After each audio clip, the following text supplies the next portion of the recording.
Bienvenue à Bake Along 34. Je suis Sarah du pâtisserie du Beurre. Aujourd'hui, nous faisons une galette salée.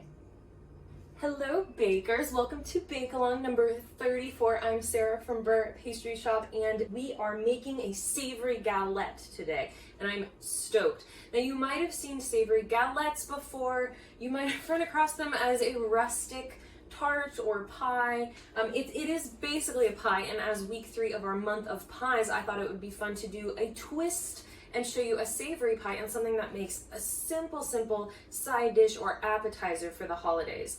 So essentially we're going to roll out our pie dough flat, and then you put the filling directly in the center of the pie dough and you just fold up the edges. It's super simple, it requires no par baking, but it does require pre-cooked ingredients, and so that's what we're working with today. I have some shallots and garlic, some cremini mushrooms, and I've got a pie crust, some herbs. We're gonna throw it all together into the oven. It bakes for like 25 minutes. It's really simple, and I think it's a huge crowd pleaser. So to start, make sure you've thoroughly cleaned your mushrooms, and that is basically just wiping them off with a paper towel. I use a damp paper towel. There's a lot of dirt on mushrooms, but you don't want to submerge them in water or anything like that. And mushrooms, if you've seen Julie and Julia, I love that movie. Don't crowd the mushrooms. It's a true thing. So I have about 3/4 pound of cremini mushrooms, and we're going to cook them in batches, which I know sounds like a huge bummer, but trust me, it's worth it. So get your burner going to medium-low heat, and we're actually going to use a combination of olive oil and butter today. So I'm throwing in about a tablespoon, I'm eyeballing it, of olive oil, and then a tablespoon of butter, and we're going to let that melt.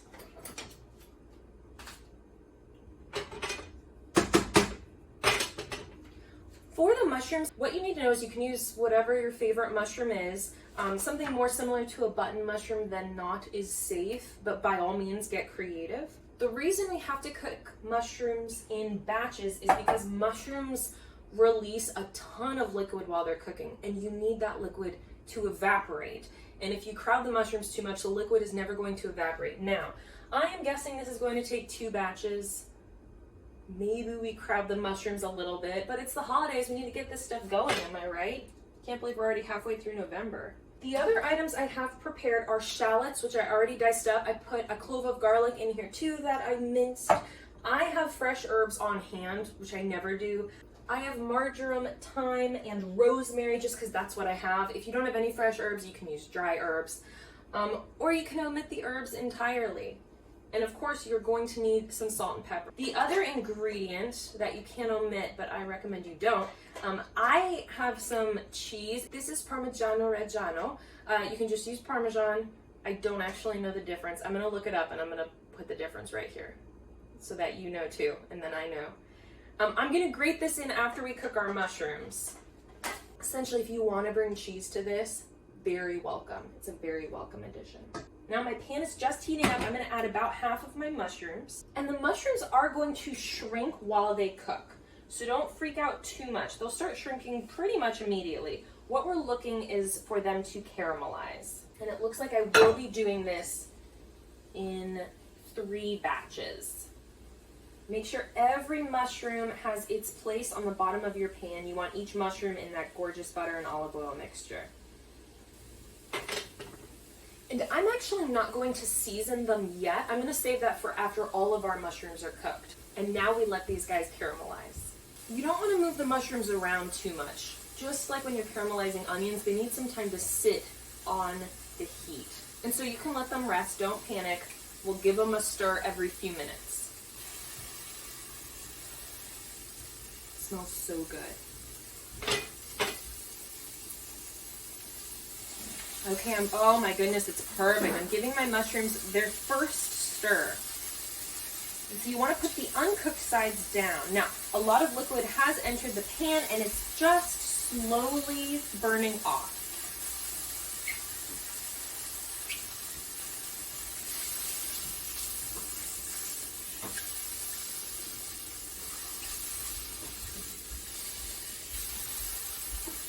And don't worry about any of those brown bits in the bottom of the pan. We are going to deglaze the pan today and we're going to get all of that off and into our meal. All right, perfect. Batch number 1 is done. It only took a few minutes. You can see, oh, the huge difference. I've got to show you the difference between these mushrooms. Here are how the mushrooms begin, and here they are caramelized. Now, a new batch of mushrooms calls for another tablespoon each of butter and olive oil. Allow that to melt, but we've got our pan hot and ready for our second batch of mushrooms. Don't allow the butter to brown unless you're looking for some browned butter cremini mushrooms today, which sounds delicious.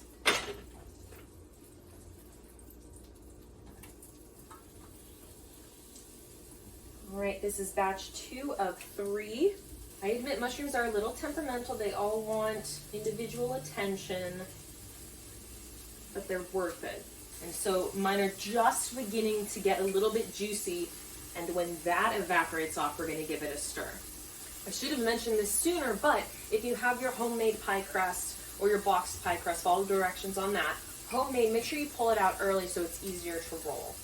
All right, batch 2 is ready for a stir. Gorgeous.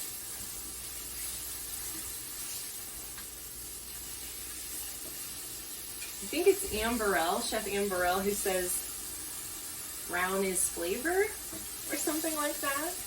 When your food browns, it means you're imparting some extra delicious flavor to it.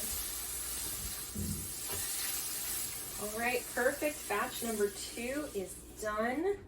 We're on to our last batch of mushrooms. And don't forget, each batch starts with 1 tablespoon of butter and a tablespoon of olive oil. Talk about flavor.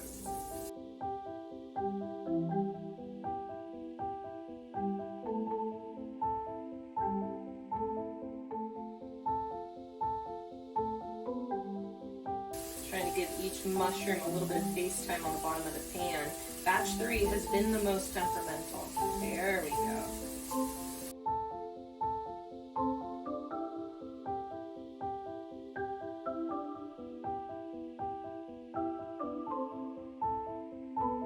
All right, that's round 3. Now don't throw your pans out. We're gonna cook our garlic and shallots in this pan, and then we're gonna deglaze. And I am deglazing today with some white wine. It's a Chardonnay. My husband and I talked endlessly before I started filming because I can't come up with a substitute for this because I don't know wine. There are at least 3 very French sounding wines that you can throw in. I'm pretty sure a Pinot Grigio or a Pinot Gris, are those the same? You can use instead. You can also use stock, vegetable stock, chicken stock, what have you. And you can even use water to deglaze. Now I'll be using a 1/4 cup of white wine to deglaze. You feel free to eyeball it. Feel free to, if you're opening a bottle anyways, get a little bit for yourself. You should only ever cook with wine that you're willing to drink.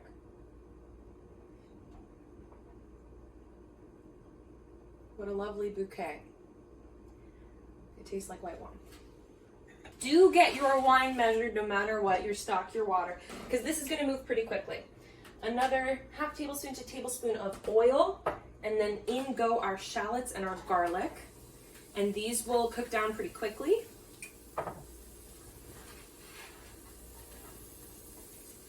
Oh, it just smells so good in here right now. I'm going to cook this for about another 30 seconds. It's going to be maybe 2 minutes total. And then I'm going to pour in my wine to deglaze the pan, which means we're going to get a lot of those brown bits off the bottom, and brown is flavor.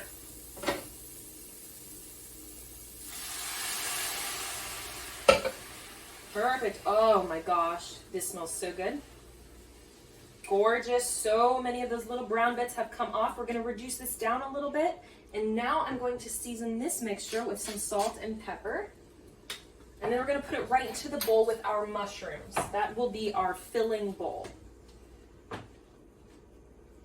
Oh my goodness. And what I mean by reduce is we're going to allow that white wine to steam off until about half of it is left. So we're looking for maybe 2 tablespoons of liquid in our pan. And you are burning off the alcohol as well right now if that is a concern for anyone. It just leaves behind that lovely flavor, that lovely bouquet I described. All right, perfect. My shallot and garlic and white wine mixture is going to go in with our mushrooms. And maybe you can tell how much of that brown came off the pan when I first deglazed it with the white wine. A ton. All of that flavor is now with our shallots and our garlic. And we're done with our stovetop. I am just now mixing together my shallots, garlic, and mushrooms. And now's the time we're gonna add more seasoning, we're gonna add our cheese, and we're gonna add our herbs. And again, today I'm using thyme, rosemary, and marjoram. You can use whatever you have on hand. You can use dry. If you are using dry, you can typically have the amount.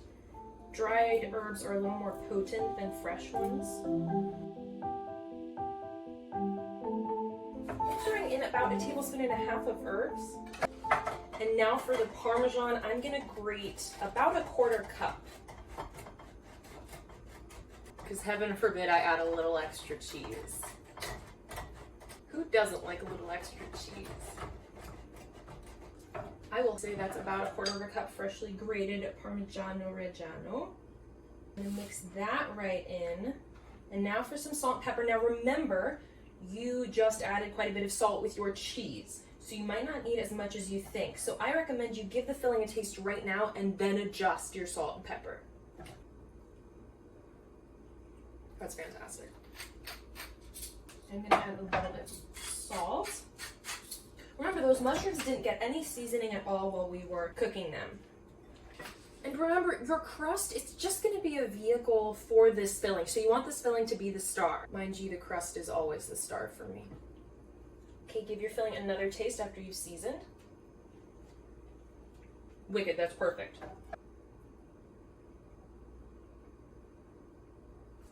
Two more prep points before we roll out our crust. Get out, hopefully you have a half sheet. The width of your baking sheet is going to determine how large your galette can be. So the smaller your baking sheet, the smaller you're forced to make your galette. Mind you, you can absolutely make individual mini galettes. That sounds like such a good idea, actually. Second point, preheat your oven to 350.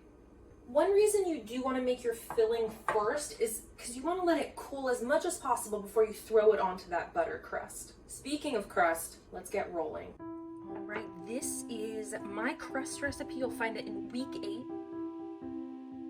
I think I really need to do just a separate video on this pie crust. I use it so frequently.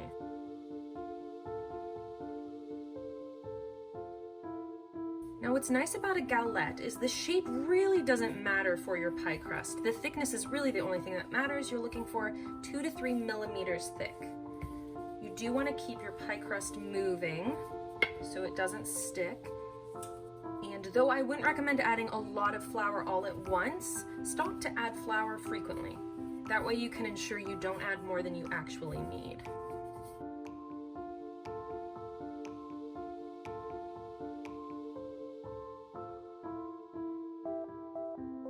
You can easily double this recipe, and you can make 2 separate galettes or just one ginormous one. A galette doesn't have to be round. You can make it rectangular and fill your entire sheet pan.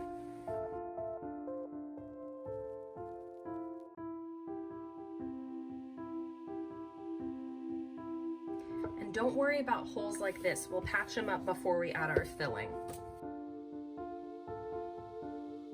You don't have to follow those rules. Again, this is not a square, this isn't a rectangle, it's not a circle, it's a galette, which means you can make it as rustic as you'd like.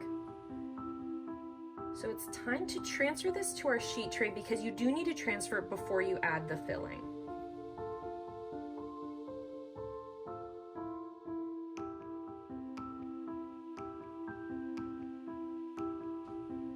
And I like to put a little bit of flour on my baking sheet.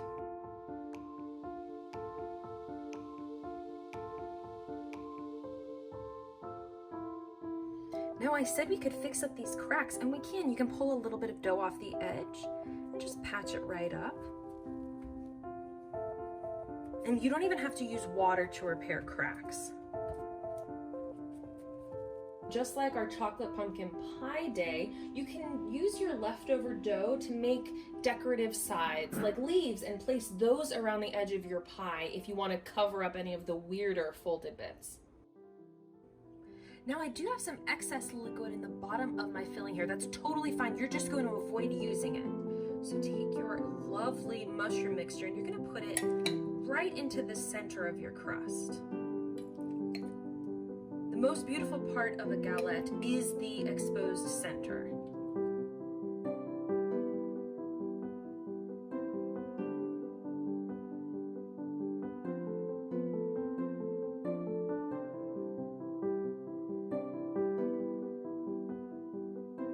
I'm pushing my mixture around so that it lines up with the crust a little bit. That way all of the edges will fold in evenly. How pretty is that?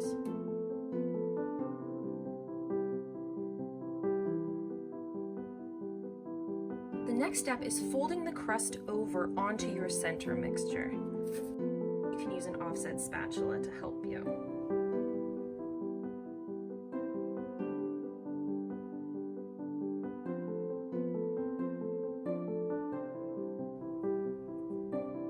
Tiny little hole over here. I'm just going to add a little extra piece of pie crust.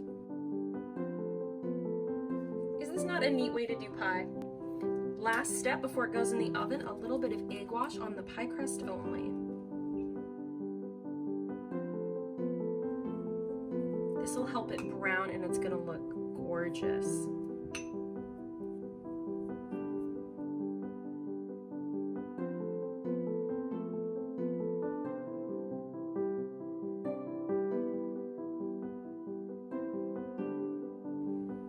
Okay, this is ready for the oven. It's gonna bake for 25 to 35 minutes. You're looking for the crust to be golden brown. It's ready. Oh my gosh. What? How good does that look? Okay, I roped my husband in to try this. Now you can cut this just like a pie. Meaning you can slice it. Oh my gosh, does this not look so good? It's like pizza, but better. Right?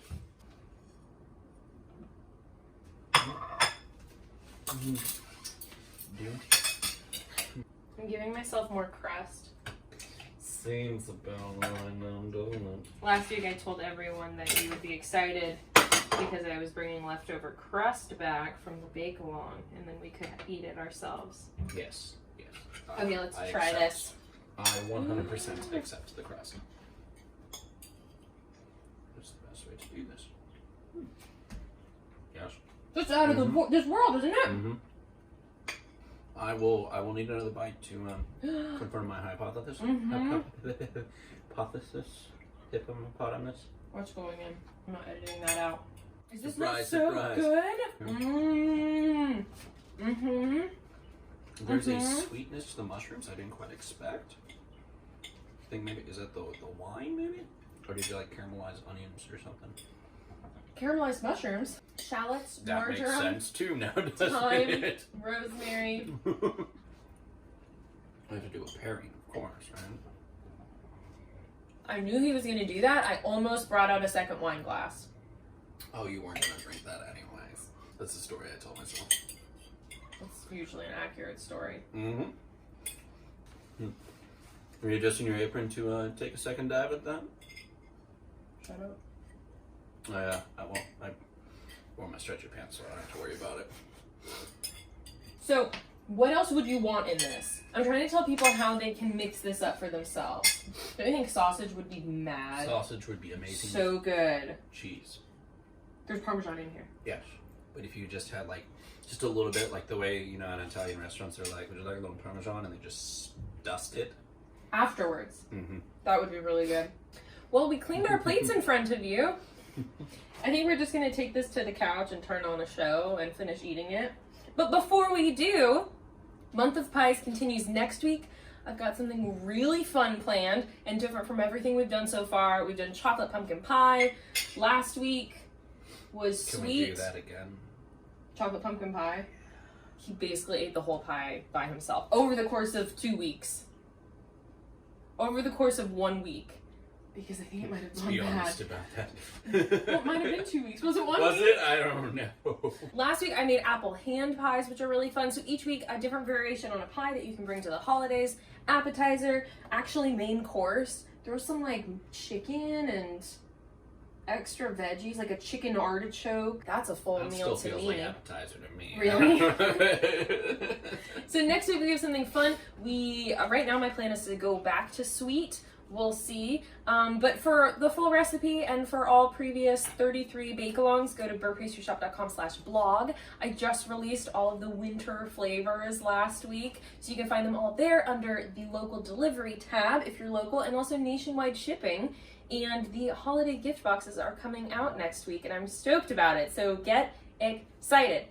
In the meantime, send me your pics on how things went and let me know if you're enjoying baking along. Maybe we'll see you next time.